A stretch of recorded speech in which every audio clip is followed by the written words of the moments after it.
Lit lovers, welcome back to my channel, Crown Brown Books with your girl T. Yesterday is Wednesday, January 20th. It is a big day. We all know what today is. Some of you may not care about the events that happened today. Some of you do. It really doesn't matter. It went down, and that's on that. Yes, today is Inauguration Day.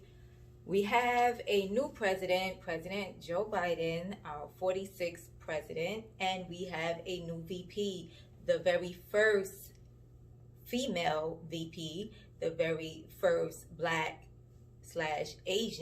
American VP, and some barriers were broken today. We took a trip to DC, the entire school, the principal made it happen. We all got there safely, we returned. The kids had a wonderful time, the parents, the staff. I mean, what's not to like when you see so many people and people of opportunity, minorities, people of color, just breaking barriers. I mean, some racial, gender, inequality, all these barriers that have plagued us for decades upon decades. I mean, it's about time. We should not be saying this now that it's 2021, the first ever Black this, the first ever Black. I mean, we've been around since the beginning of time.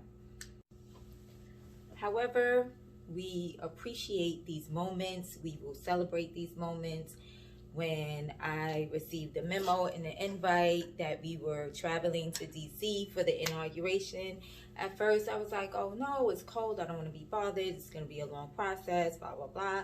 But then I thought about how no one is perfect, right? And I know so many people, even myself, I have to be honest, so many people have judged our newly appointed VP for some past decisions that she made, and no one is perfect. The people before her, present, and the people who will be behind her, like in the years to come. So it doesn't matter.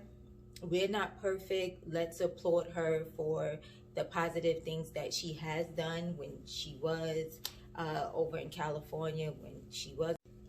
And there's always room for change. That's a motto that I live by. That's one motto. Like, there's always room for improvement. It's never too late to change. It's never too late to start over.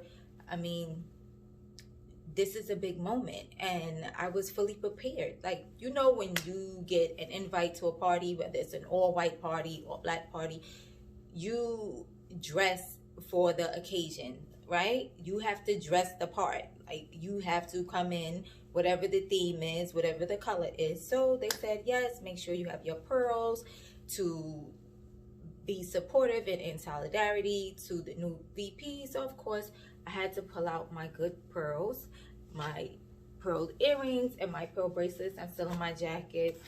And of course, as many of you have seen, many of them were in their pea coats, their wool pea coats. Mine is a bit short. Mine isn't as long as the others that we've seen. Our lady Michelle Obama, she looked beautiful. She looked amazing.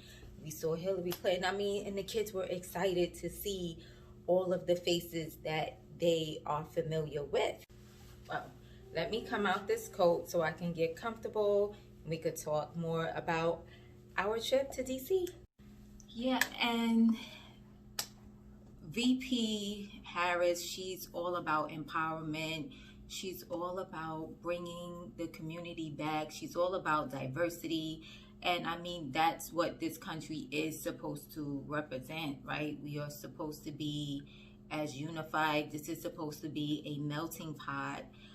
And, you know, let's just be optimistic. Let's hope for the best. I mean, we've seen so many crazy things over the past number of years. Within the past few days, we can only hope for the best.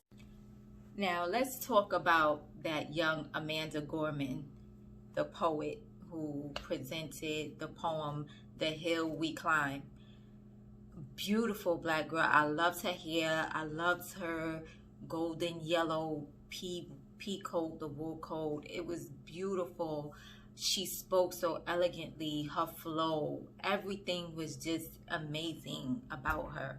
And I just took some snippets that stood out to me with that poem. Before we knew it, somehow we do it, like that part. And towards the middle of the poem, she reads, or as she's presenting her poem, she says, to compose a country committed to all cultures, colors, characters, and conditions of man. How beautiful, how powerful, how insightful. Like, it's just a beautiful thing. The kids were like, oh, who's that little girl? Oh, is that one of the Obama's daughters? Like, the kids, they were so excited. They had so many questions. Yes, it was cold. Yes, it was long, but they enjoyed it. They were really into it. And I said, wow, she's the youngest to present her work at an inauguration. So she broke a barrier today, as well as VP Harris. Another thing, during the commentary, they said that Oprah had sent her some gold, those gold hoops. She had pretty gold hoops in her ear, as well as a ring that she had on her finger. And it was symbolic to the great Maya Angelou. So we know that we will be seeing her, we will be hearing her name. She will be all over the place, probably be by tomorrow. So I will be looking out for her. And if you weren't able to see her or hear her full poem, please go to 4C Crown of Glory. I'm going to put the description for that page down below. Don't go anywhere else. Just make sure you go to that page, because she has it from start to finish. No interruptions. You'll get it beautiful, clear. I also noticed a lot of purple. Like, there were so many females, even some men. I saw some purple ties. I saw women with purple dresses. I saw some purple peacoats. I saw former First Lady Hillary Clinton. She had on purple as well. Lady Michelle Obama, it was in that purplish maroon. I was trying to pick up the color, but anyway, I'm sure it's in that family. And we should all know by now what purple represents. And if we don't, I'm going to let you know. It represents royalty, wealth, ambition, luxury, power. These are all powerful words that the color purple represents. So we have some pearls and purple. The theme for today in solidarity was pearls and chucks, like the Converses. But I had on my pearls, I had on my heels. Yes, I had on purple as well. I mean, it's a powerful movement for women in general. And to all of the young girls, the grown women, the older women who are reciting that phrase, the VP looks like me, let nothing stop you. Whatever your heart's desire is, whatever your goal is, whatever your dreams are. I mean, she was just a regular girl. She didn't have much growing up. Her parents divorced at an early age. I mean, she doesn't have any children. She's recently married, her late 40s, early 50s. I mean, don't rush yourself to do anything. Some people always question, oh, by this age, or say by this age you should be married, you have kids. No, you do what you want to do on your time, okay? It's your time. Set your goals. Set the path that you would like to take for yourself. Look at Joe Biden. He had a speech problem as a child growing up. He stuttered. And if you want to classify that, that can go in the category of like a speech disability, a speech condition. So nothing, let nothing stop you. This is our time. Like, hopefully, you guys know where I'm going with this, right? I'm not going to do the whole speech, because we know, and if we don't know, we should know by now. We've been going through this for a long time, and we are always excited to see one of us do something great, right? So we hope, we pray for a good work. We pray for true change. We pray for a change that's going to benefit us without harm. Because, you know, sometimes we have to go through something in order for change. Like, no more trials and tribulations. Let's just turn the page and let's start this new journey. Let me share with you some of the questions that the kids were asking. So they wanted to know, like I said, if the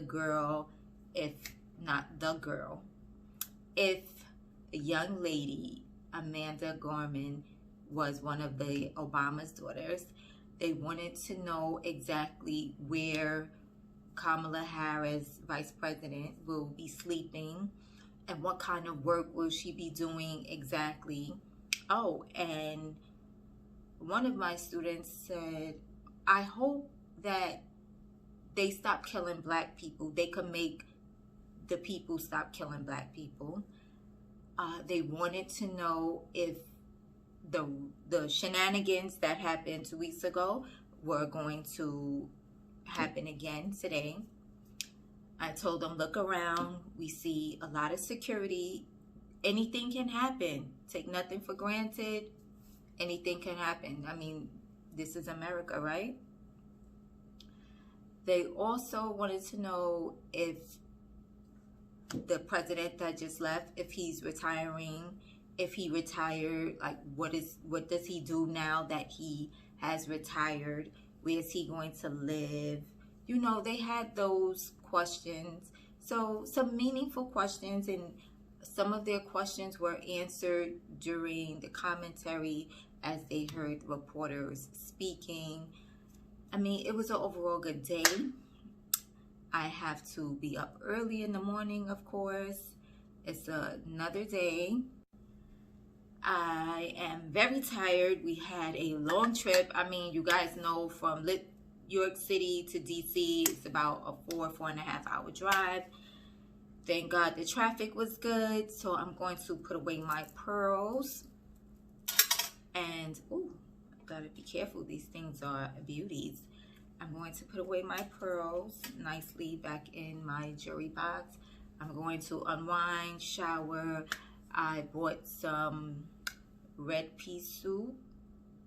I'm going to have that for dinner, and going to get ready for day 4 of work tomorrow. So again, I hope that we all are safe and doing well. I hope that we enjoyed the day, and I hope that you take time out, go over to 4C Crown of Glory's page and listen to the poem, okay? Just listen, enjoy it. Drop down in the comments if you watched any of the footage today, if you were there. What did you think? How do you feel? Are you hopeful? Do you not care? Let me know. Let's share ideas, provide some feedback, and until the next video, I will